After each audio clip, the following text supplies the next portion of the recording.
Olá, bom dia. Hoje nós vamos dar sequência, falando do assunto bioenergética, e dentro do tema bioenergética nós vamos verificar como que acontece, o fenômeno chamado fotossíntese, tá? Durante a parte luminosa, onde a gente tem como principal componente a luminosidade solar no processo, de produção de energia e quebra de moléculas orgânicas, e o fenômeno de quimiossíntese durante a fase escura, onde usa-se a matéria orgânica produzida na fotossíntese como base para a continuidade do fenômeno, geral. Quando nos referimos ao fenômeno de fotossíntese, nós temos que entender que esse fenômeno ele vai ser dividido em duas etapas. Uma com a presença da luminosidade e a outra com a ausência de luminosidade. Então, aquela que tem a presença da luminosidade, nós classificamos como fotossíntese. E aquela que não tem a presença de luminosidade, nós chamamos de quimiossíntese. Tá certo? Então, durante todo esse processo, que ele é contínuo, eu tenho que entender que ocorrerá a absorção de substâncias de natureza inorgânica. Nesse caso, essas substâncias vão estar sofrendo uma reação química a partir do contato com a energia luminosa, produzindo compostos de natureza orgânica, que nesse caso será a glicose, tá? E além disso, fazer com que aconteça a produção de uma quantidade de oxigênio, que nesse caso, essa molécula de oxigênio ela é essencial para a sobrevivência de todos os organismos de natureza aeróbia. Tá? Então, toda a energia luminosa que é absorvida pelo vegetal, isso vai acontecer em estruturas, ou posso dizer organelas especializadas, que nós chamamos de cloroplasto. Dentro desse cloroplasto, nós vamos ter a presença de pequenas estruturas que contêm grande quantidade de pigmento, que nesse caso vai ser a clorofila, que vai ser responsável, ou seja, pela absorção dessa luminosidade e, a partir de então, fazer com que haja uma reação com as moléculas que são absorvidas também pela folha durante o processo de troca gasosa, que no caso vai ser o dióxido de carbono e a água. Então, durante a parte do dia, eu tenho que entender que a estrutura ou o componente principal que é responsável por produzir a energia na fotossíntese vai ser a luminosidade. Tá? Então, tudo isso que é produzido durante a parte luminosa se acumulará dentro da estrutura vegetal na forma de glicose. Sendo que o processo de fotossíntese ele é contínuo, ele não para, ele não cessa. E aí, para que se possa dar sequência ao fenômeno, eu vou, a partir de agora, perceber a utilização do composto orgânico produzido durante o dia, que é a glicose. E aí, essa glicose ela vai estar atuando numa etapa química para poder dar continuidade ao fenômeno chamado de fotossíntese. Então, nesse caso, quando a gente se refere à fotossíntese, ela tem a fase clara e a fase escura. Tá? Uma utilizando a luminosidade solar e a outra utilizando o produto que é produzido a partir desse fenômeno na fase clara. Tá? Tenho que entender que existem pigmentos que são essenciais para o processo de fotossíntese. Tá? Pigmentos esses que são chamados de clorofila, tá? E os carotenoides. Nesse caso, quando a gente se refere às clorofilas, eu tenho dois tipos básicos de clorofila.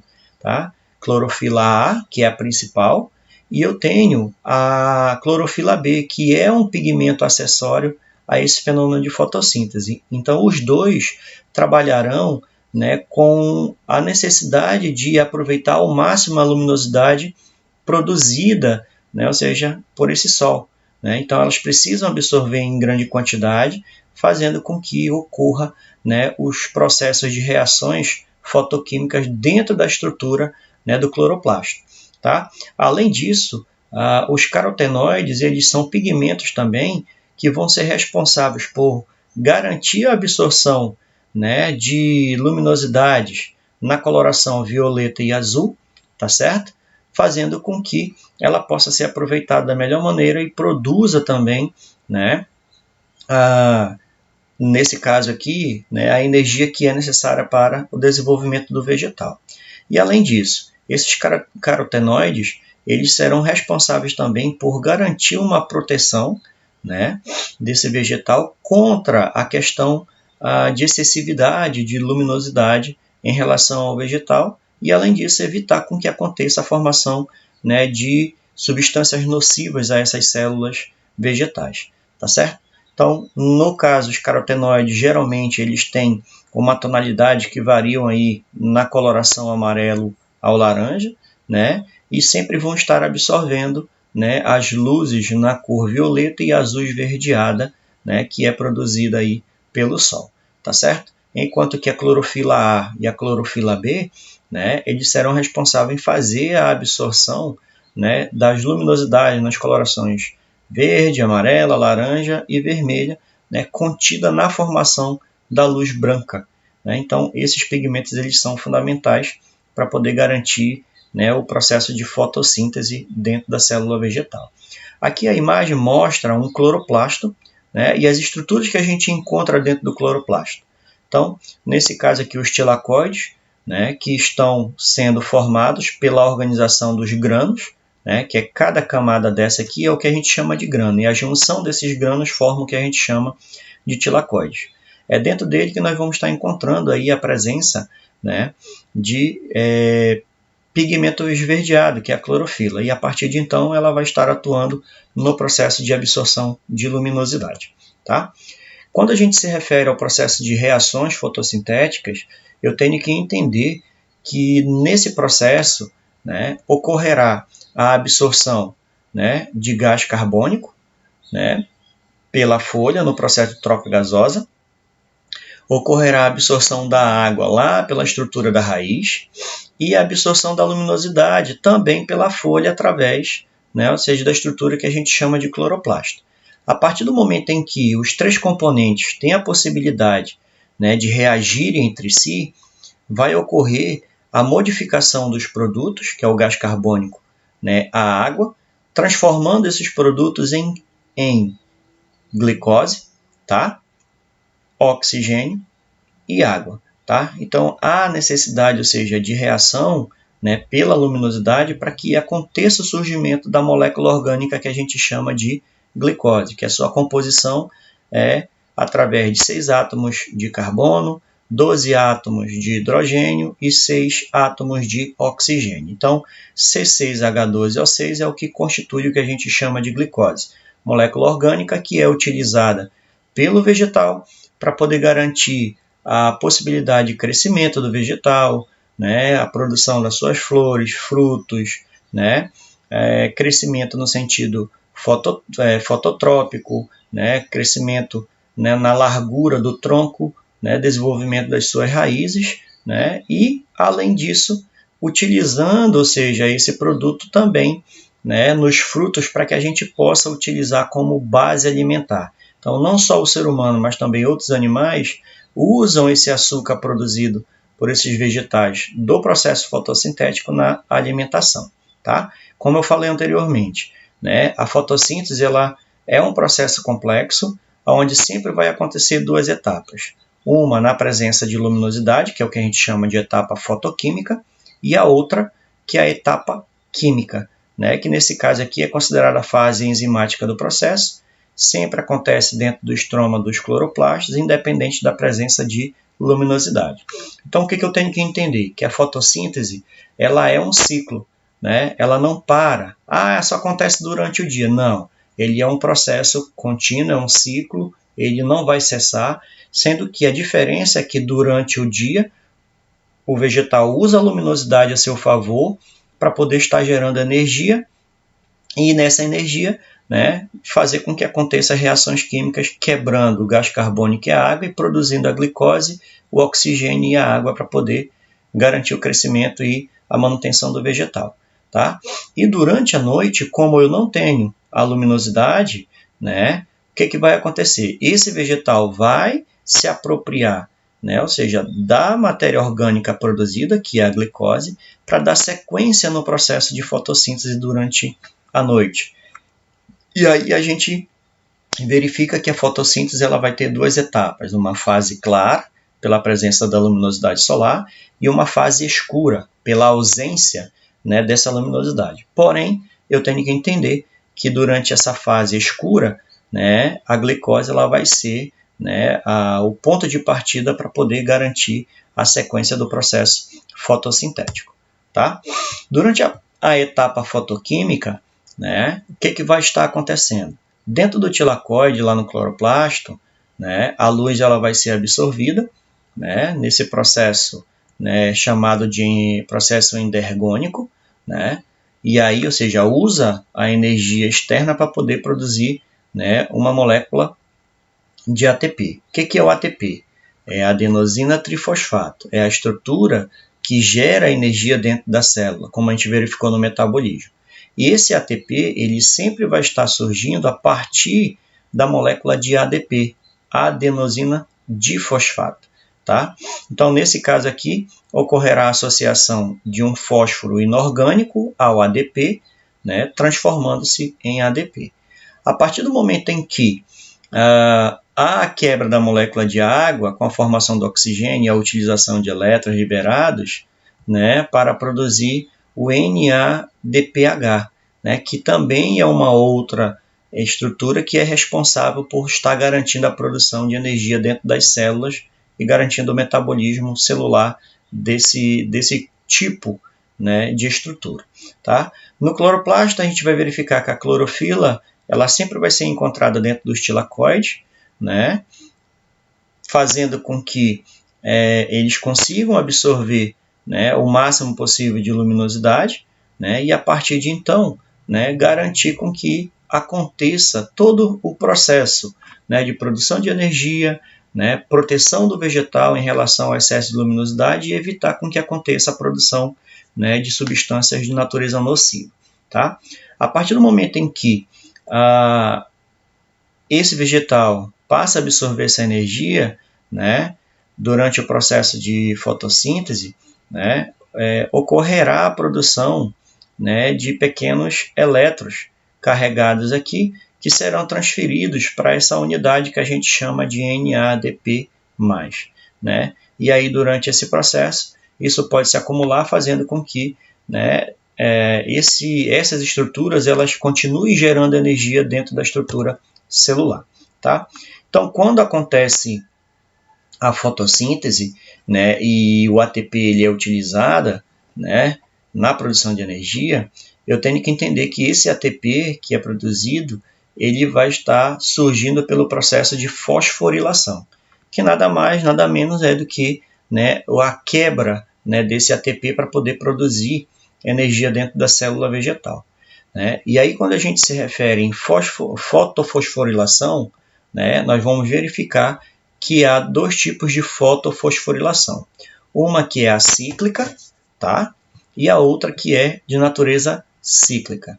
Aquela que é chamada de acíclica, né, a gente vai verificar que ocorrerá, no caso aqui, a quebra, né, da molécula de água, né, pela presença da luminosidade, e durante essa quebra, os elétrons que são energizados, ou seja, que surgem na reação, eles serão extraídos dessa molécula de água e serão quebrados e transferidos aí, ou seja, para outras estruturas dentro dessa reação química.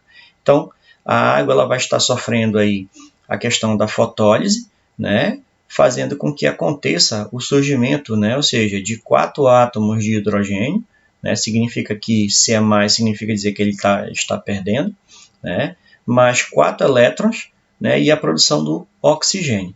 Né? Então, há a perda e ganho, né, desses elétrons aqui, ou seja, há a formação de íons. Então, durante a fotofosforilação acíclica, eu tenho que entender que vai acontecer, ou seja, a quebra, né, dessa água, fazendo com que elétrons possam ser perdidos. Enquanto que na fotofosforilação cíclica, eu tenho que entender que esse elétron que foi formado no início da quebra do ATP, ele vai voltar para o seu local de origem, ele não é perdido, ele vai ser reutilizado novamente. Então, luz, né, a presença de água, né, a etapa fotoquímica. Então, o que vai acontecer? Há a produção de energia, né, durante o dia. Nessa produção de energia vai acontecer, né, a adição aqui, ó, né, do fósforo inorgânico, né, juntamente com ADP para poder formar esse ATP. Então, é um ciclo que eu vou ter.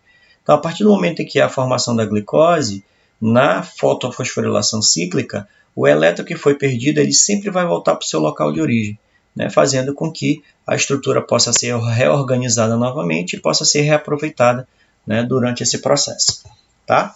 Então, na etapa química, vale a pena a gente levar em consideração, né, que o gás carbônico que é absorvido, né, ele passa por um conjunto de reações químicas, né, onde vão estar recebendo hidrogênios, tá, do NADPH, e a afinidade dessas reações é a incorporação dos átomos de carbono às moléculas orgânicas, né, como a glicose, com a formação de novas moléculas de água.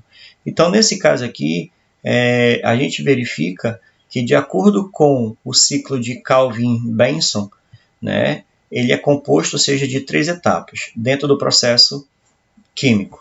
Né? Primeiramente, tem que haver o processo de fixação do carbono, tem que haver o processo de redução e a regeneração, né, ou seja, desse aceptor de CO2. Então, nesse caso, quando a gente se refere à fixação do carbono, o ciclo inicia-se com a incorporação desse carbono presente na molécula de CO2, que se liga a um açúcar com 5 carbonos com 2 grupos fosfatos, tá certo? Então, essa reação ela vai ser catalisada, né? E a partir de então, né, ocorrerá a formação de um composto estável com 6 carbonos, que se quebra em 2 moléculas de 3-fosfoglicerato, com 3 carbonos. A redução, pegando esses 3 fosfoglicerato e fazendo a redução. O NADPH doa um par de elétrons e perde um grupo fosfato, né, formando aqui, nesse caso, um gliceraldeído, né, que a gente chama de G3P. Né? E o processo de regeneração, que no caso aqui vai fazer com que, né, as moléculas de G3P elas possam ser utilizadas para regenerar, né, o que a gente chama aqui de bifosfato ribulose, né, que foi usado lá no processo de fixação do carbono, que pode receber novamente moléculas de CO2, continuando esse ciclo. Tá? Então, Calvin-Benson, ele conseguiu, ou seja, verificar a reação do que vai acontecer com o carbono, né? Processo de fixação, redução e a regeneração dessa estrutura para poder fazer com que a célula continue absorvendo mais gás carbônico e dê continuidade ao processo de fotossíntese. Resumidamente, né, na etapa química da fotossíntese vai ocorrer o quê? Formação da glicose, com base na fixação do CO2 e nos hidrogênios fornecidos pelo NADPH. Tá? E a utilização da energia do ATP durante o processo do ciclo de fotossíntese, seja ele durante a fase clara, seja ele durante a fase escura. Então, aqui a gente tem, né, o que vai acontecer, né, durante, ou seja, o processo de reação química. Né? Nesse caso, primeiramente, aqui, fase 1, fixação do carbono, né, a quebra desse carbono, né, vai fazer aí, no caso, a redução desse carbono para poder gerar mais energia, e depois a regeneração do processo, né, de quebra desse carbono aí para que aconteça ainda, né, a fixação dele em relação à célula e continue o processo de fotossíntese durante a fase escura. Tá? No mais, bons estudos, tenham, na verdade, uma boa semana, né, e até a próxima aula.